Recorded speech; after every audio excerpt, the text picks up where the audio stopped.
Welcome to the Oroville City Council meeting of October 5th, 2021, where we are reconvening from closed session where direction was given and no action was taken. Will you stand with me for the Pledge of Allegiance? Salute. Pledge. I pledge allegiance to the flag of the United States of America and to the republic for which it stands, one nation, under God, indivisible, with liberty and justice for all.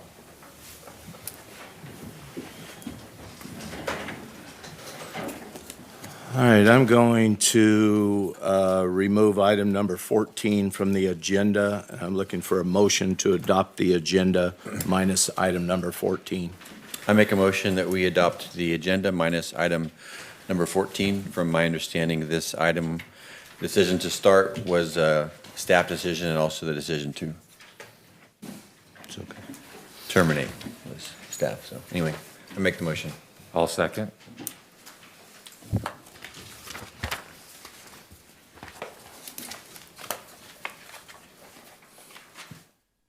Motion carries with 7 yeses and 0 nos.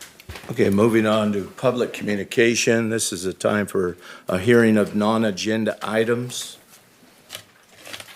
Madam Clerk, do we have anyone who wishes to speak? Mr. Mayor, our first speaker is Bobby O'Reilly.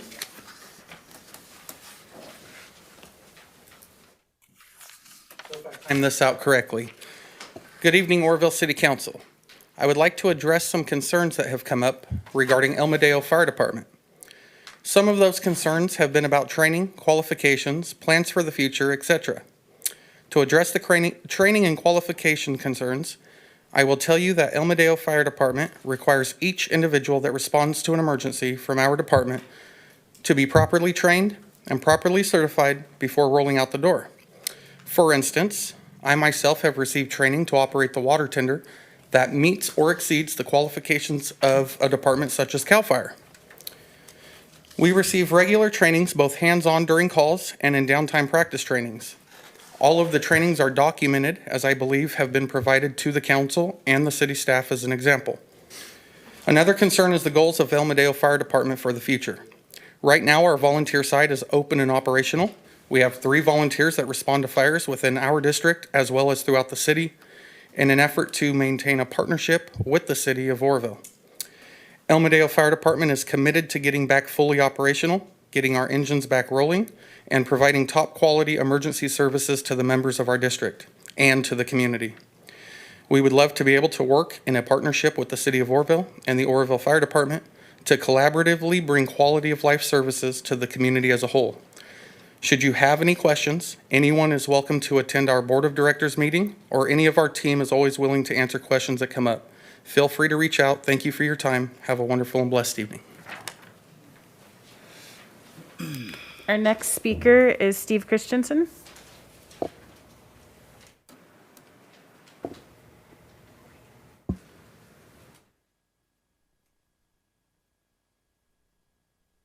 Staff, I'm Steve Christensen, and I want to talk about the issue of more public speaking time. I was very pleased when it went from 3 minutes down to 2 minutes. I attended a lot of meetings where I was highly appreciative when someone could make his point in less than a minute. But I'm okay if council and staff has questions to speak longer, but I think 1 minute's plenty of time. Thank you. Our next speaker is Tori Cardellino.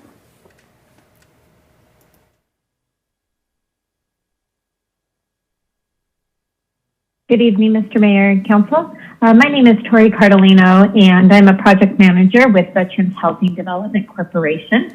VHPC is currently developing affordable housing for veterans and their families within the city of Oroville. As of today, we've completed 2 of our 5 single-family home remodels. 1 has been successfully sold to a veteran family, and 1 is currently for sale. The next single-family home is projected to be ready for sale within the next 90 days. These homes can be purchased with 0 money down and little to no closing costs. In addition to our single-family homes, our next project is located on Montgomery Street, which will consist of 12 owner-occupied townhomes. We look forward to continuing to serve the veterans in the Oroville area. If there are any questions from the public or from the council, feel free to reach out at 530-356-9669. Thank you. Mr. Mayor, that is the last of the public speakers for non-agenda items. And with that, we will close the public communication portion of the meeting. Looking for a motion to adopt the consent calendar. I move we adopt the consent calendar. I second that.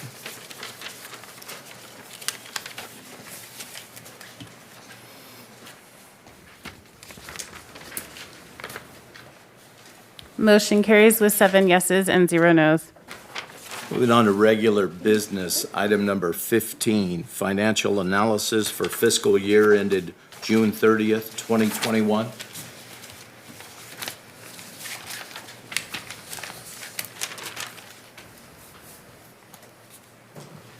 Good evening, Mayor Reynolds and City Council members.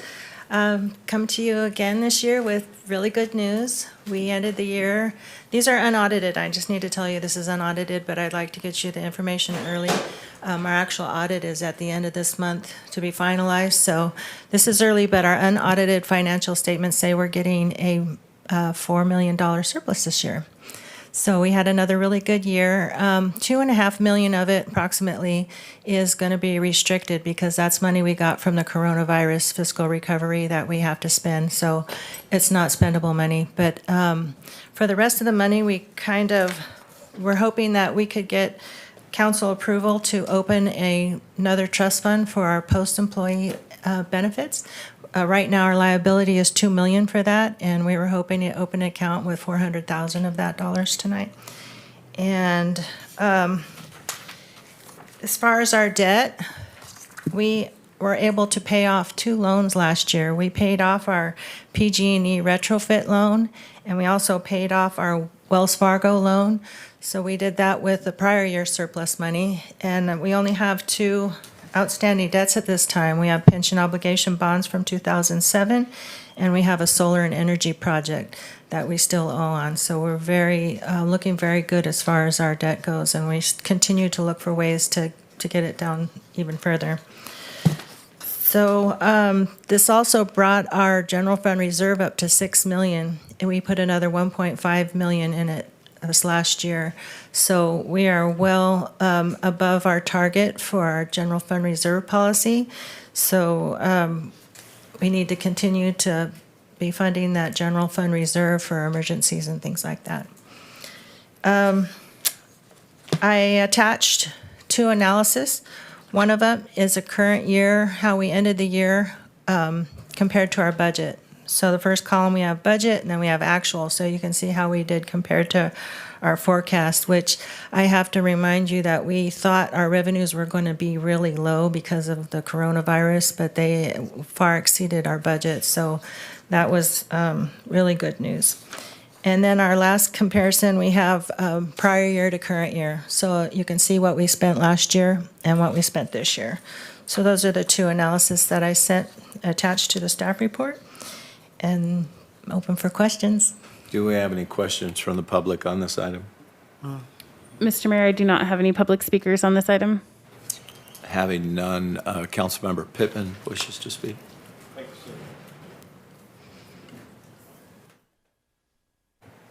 Ruth, at the beginning of your presentation, you mentioned suggesting another pension trust? Yes. Or why would we have a second one or not wanting to contribute to the first one? They're separate. They're for separate things. So the first one we have is a pension, and we can only pay for pension obligations that we have. The second one is for post-employee pension obligations. Oh, I see. So it's a different type that we can spend the money on, but we do have $1.9 million on our books that we owe for post-employee benefits. So we thought it was a good time to maybe address that, and it would be really nice to have a trust that when an employee retires, we have the money to pay out all the The things issues. we owe. Yeah, Thank you. you're welcome. Councilmember Riggs. Thank you. I wanted to first say thank you so much for all of the hard work you do Thank you. to make our you. our city run efficiently and effectively with the funds that we have. So thank you so much for you. that. Thank you. My question was, I noticed in the report that you said our fund balance policy is to target at least 15% of general fund expenditures. Yeah. Currently, we're at 21%, which tells me there might be the opportunity to adjust that policy to make it a little bit of a Exactly, yes. So I was hoping that you could bring that back to us at I will another be happy day. to.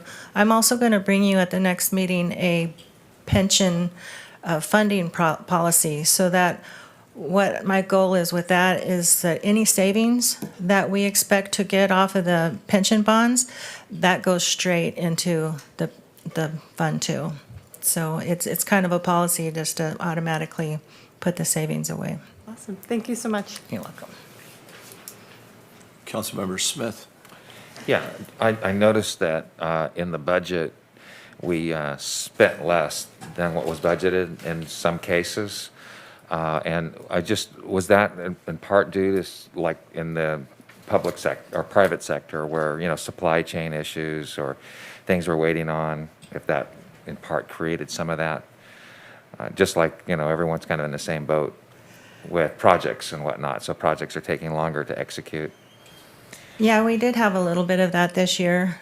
I know, and do you have a particular line you were Well, looking I was at? looking for it, and I was going to try to reference, but it was, when I was reviewing the budget, I saw there, budget versus actual. Yes. And I noticed in a lot of cases, whether it was parks or, just a different departments, that in a lot, there was cases where we were spending less than what we were budgeting for. And I was just curious, just kind of from a 30,000 foot, if, because everyone's struggling with that. Yeah. Getting things done because of supply chain issues. And I just thought, as a city, are we, challenged? And I would assume so, with some of the same issues. So people Yeah. might ask, well, why did you budget for something and not spend the money? Well, Yeah, there are cases where, it's just like everyone else, get in line. yeah, we did experience that this year too. I think some of the savings that we're seeing comes from vacancies that weren't filled. It also comes from, this fact that our staff is frugal. I mean, they try to make these dollars go as far as they possibly can. So there's that, the vacant positions, the projects that were delayed because of the aforementioned issues that exist out there. And plus, we've gotten some better deals on stuff because we've been able to act and move quickly on those types of things. So it's a combination of a lot of things, and a lot of it has to do with having a very conservative-minded fiscal staff. And I want you to know, I appreciate that. I think that's, a good job, Thank you. in on that respect, for sure. Yeah. Thank you. Thank you. Councilmember Goodson. I have two questions. Thank you, Ruth, for all that you do to keep us on track and balanced. You mentioned there was two debts that we paid off. I'm Yes. going to assume that they were significant, Wells Fargo. And there was another one that you mentioned. Could you tell us what those two figures amounted to? That They paid in full? were not that much. The PG&E, we had about $111,000 that we paid off. We were Right. paying $27,000 a year. So we really accelerated that payoff. And the Wells Fargo had a balance of $477,000. Okay, and so I have part two to my question, and I know that as council, we digest a significant amount of information. Yes. Correct me if I'm wrong. I know you and I have had this conversation before in regards to a debt of, I want to think approximately $30 million. Oh, yes. That needed to be paid by 2030, if I'm Yes. correct. Yeah. What are we doing with that, and have we Yes. made a reduction in that? That is on the top of page 2. We currently, at the end of last year, we owed $13,290,000. We are making annual payments on that, or biannual payments of interest and principal on that. And I think that is set to be paid off in 2031. 31, okay. Thank you very much You're for welcome. those Councilperson stats. Goodson, just so everybody's clear what that is, that's a bond that comes out of the old RDA, so that was settling the debt of the RDA that we have taken on. Yes, thank you. And the successor agency does pay that, but they reduce our property tax revenue to pay it. Are there any other questions from this dais? Having none, I'm looking for a motion to consider allocating the fund balance as listed.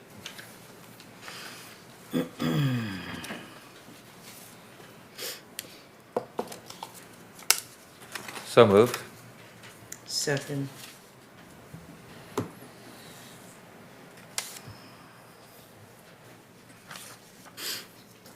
Motion carries with 7 yeses and 0 nos. Moving on to item number 16, issuance of pension obligation bonds. Good evening, Mayor Reynolds and council members. We've had several discussions regarding the issuance of pension obligation bonds. Really excited that the interest rates are still low and it's still a really viable ambition of ours. So I have our NHA advisors, Eric Scriven, on the Zoom call. And if you had any questions, we're asking permission to go ahead with the approval of the issuance of the bonds. Do we have any questions from the public on this item? Mr. Mayor, I have not received any public comment on this item. Do we have any questions from this dais? Councilmember Riggs? Thank you. I don't have a question. I just wanted to state that this is something that has been shared with us on multiple occasions, and I really appreciate the thoroughness from the staff, from our staff and from NHA advisors on making sure that this is really clear. So when we came to this decision, it was simple and easy. Yeah, thank you. Anyone else? I just want to make one thing just really clear with the council, actually two things. One is that this is not a situation where you are replacing one mortgage with another. I mean, you're going to pay off your first, and essentially what you're going to be doing, and you're doing it, financing it at a better interest rate. You're financing it somewhere around 3 as opposed to the almost 7 that you're paying now. However, understanding PERS, as things can change, that second that you paid off, the original, could come back. I mean, so it's something we need to be aware of. By doing the 3%, essentially the loan to pay off the first part of it, we believe we can handle the other side of it and keep that paid off annually. So that doesn't rear its head or cause the city significant issue down the road. The secondary benefit that you're going to see from this is somewhere around 2036. This really drops off, and it's going to put that council at that time and the citizens and staff in a really healthy position if everything is then what it is now. So I just want to make sure that you're aware of those things that as we move forward on this. And Ruth and I have talked about this quite a bit, and we highly recommend this action. Are there any other comments from this dais? No. Having none, I'm looking for a motion to approve resolution number 8995. I move that I recommend that we also approve resolution number 8995. I second.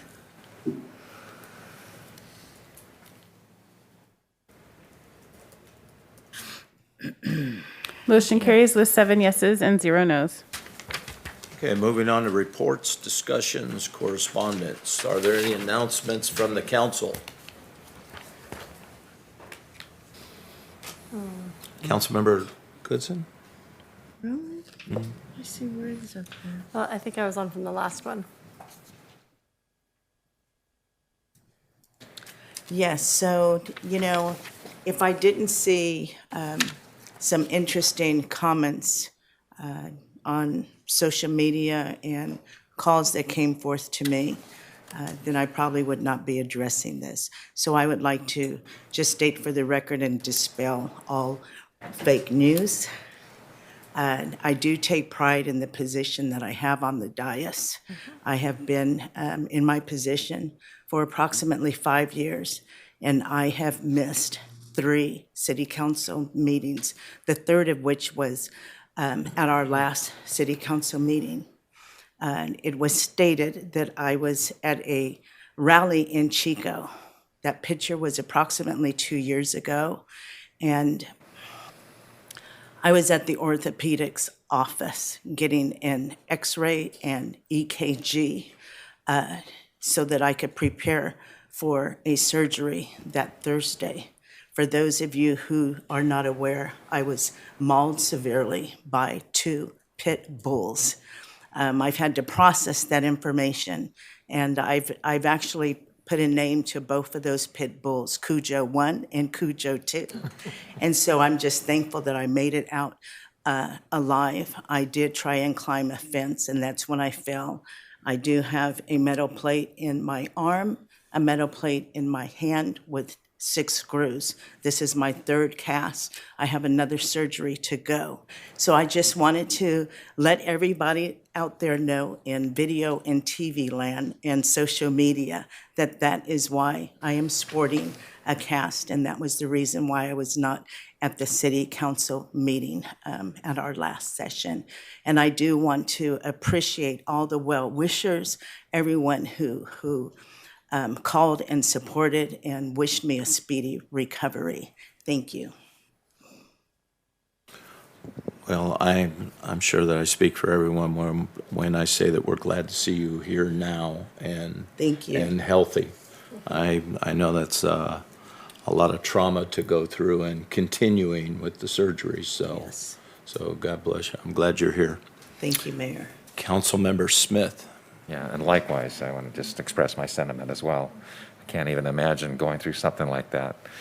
So I'm glad you're here and doing well. Thank you. I just want to thank the community this past week with the Salmon Festival. It takes a village to raise a child, as some would say, and it takes a city to put on an event. And so I want to express my thanks to, and I want to start naming names because I'll miss somebody.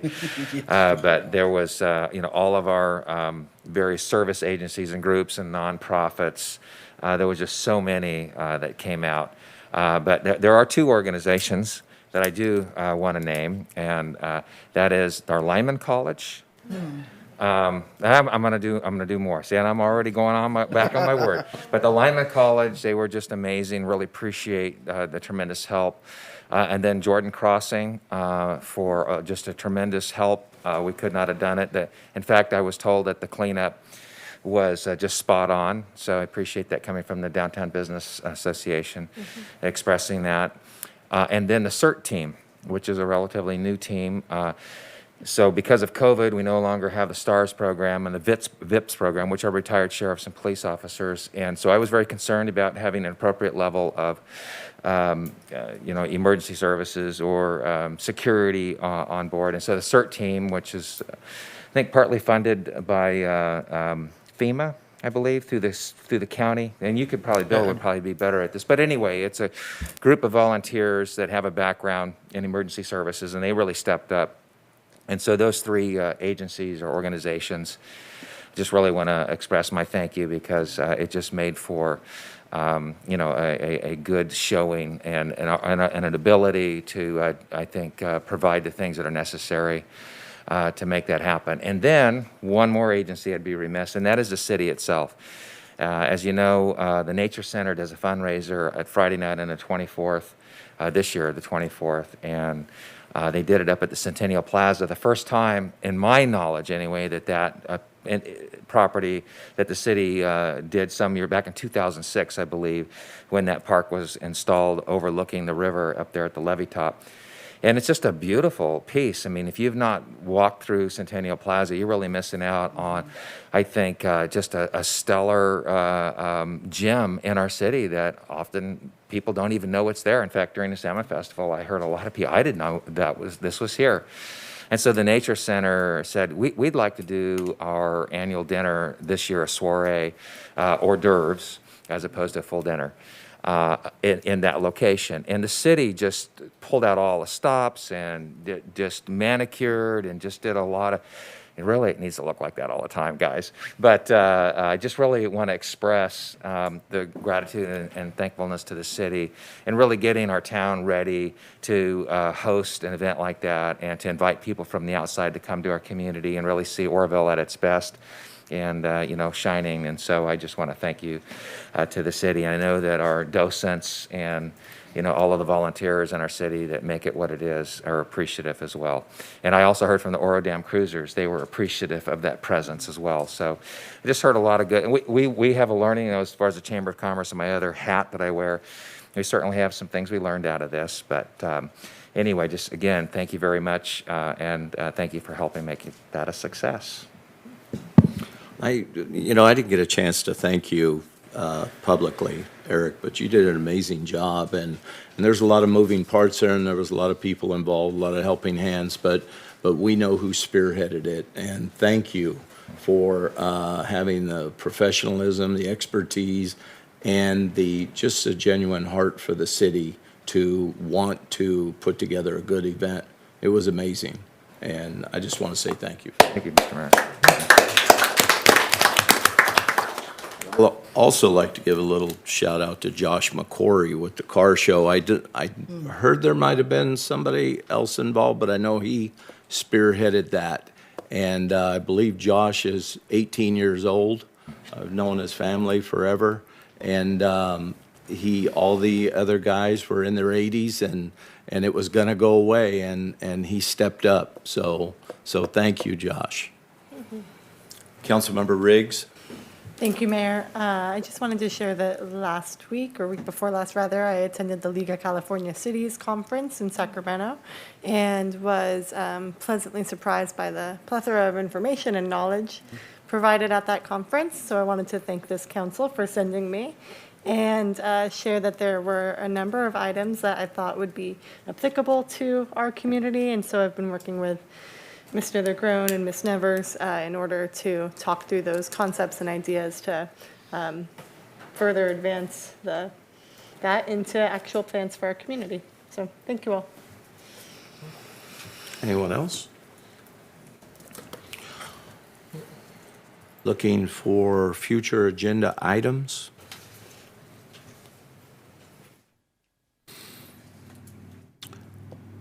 Having none at this time, administration reports, Mr. Legrone. I have nothing, thank you. Chief Tens. Yes, good evening, Mayor, Council. I just wanted to report yesterday, we have 3 vacancies in the fire department. Yesterday, we did a recruiting process, held interviews here yesterday, and hopefully we're going to be able to fill those vacancies very soon. That's it. Mr. Lando.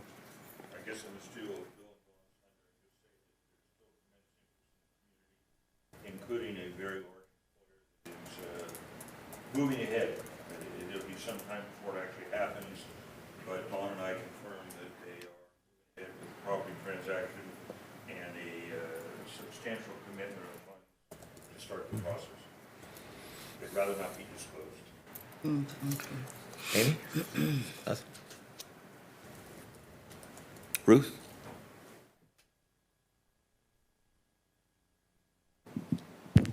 Looks like I have several staff reports to bring to you at the next council meeting. I'll bring you one for the post-employment benefits trust account to get that open. We're finalizing the software staff report and also our payroll time and attendance software. So I'll be bringing those to you next next council meeting. Thank you. Dawn? The Community Development Department has also been in the recruiting process for a senior civil engineer / project manager. And so we have a candidate that we think is great for the position and is currently in background. So hopefully that candidate will be hitting the ground running here in the coming weeks. Also, you will see a new staff assistant at the front counter in the coming weeks. We also have another candidate who's in background for that position. And we will be closing the curator position here soon, and we've received several applications with qualified applicants there. So a lot of progress. Mr. Huber?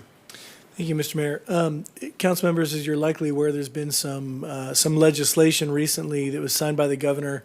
I'm specifically referring to AB 361 that relates to it allows public agencies to continue to meet in a virtual format.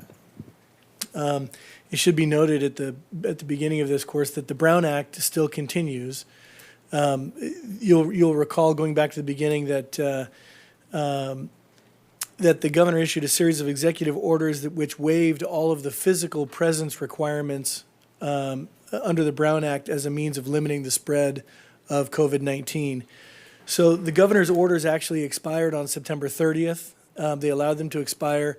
The legislature passed AB 361 sort of as an alternative way to allow public agencies to continue to meet in a virtual format. There are some strings attached with that, but some public agencies still wanted that ability, and so that does give them the option. If a local agency, and this one would, the city would qualify if you desire to do so, if you want to implement AB 361, there are some requirements. Noticing requirements would be similar under the Brown Act. No physical location is required for public attendance or public comment, but you do have to provide electronic methods for the public to comment. There are, again, a host of requirements that go along with it. Because AB 361 is an urgency measure, it's in effect immediately. Given the fact that this council has opened up the meeting, the council chambers to the public, and that virtually most or all of you, attend every meeting, I don't see the need to do this. If you think that there is a need to do this, we can certainly talk about that. One of the ramifications of the council not doing AB 361 is that the ability for the public to comment remotely is going to cease. So in order to keep that going, I will tell you candidly, again, the lawyer in me, where I'm trying to limit exposure, because of the requirements to allow the public to vote, there is some language in the bill that makes it, I think, somewhat onerous for you to make sure that everyone has an ability to make a comment. If someone has a technical problem from commenting, even if it's their own technical issue, that may actually invalidate some action that the council takes.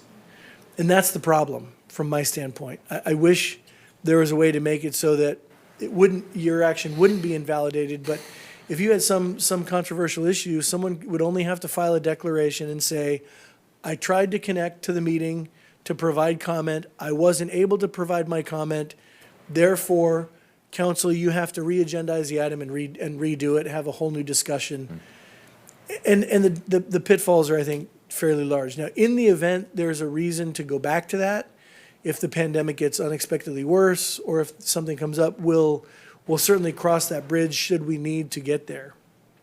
But at this point, I don't think there's a lot of desire to go to the AB 361 regulations so that the council can then close down City Hall again and do everything remotely. But again, if there is a desire to do that, let me know. I haven't seen one. Because everyone's here, I don't expect one. But I wanted you to know, and I wanted the public to know, the ability to be able to, we will still broadcast the meetings, but they will be one directional. The public, if they want to make comment, will either need to appear in chambers to make a comment, or they can always send it in by email beforehand in written comments. Those comments are always forwarded to the council for your consideration and review. But I wanted you to tip you off that that's going to be coming at the next meeting. I didn't want anyone to be caught off guard. Thank you. Well, if there are no further comments, with that, we will adjourn till October 19th, 2021 at 4 p.m.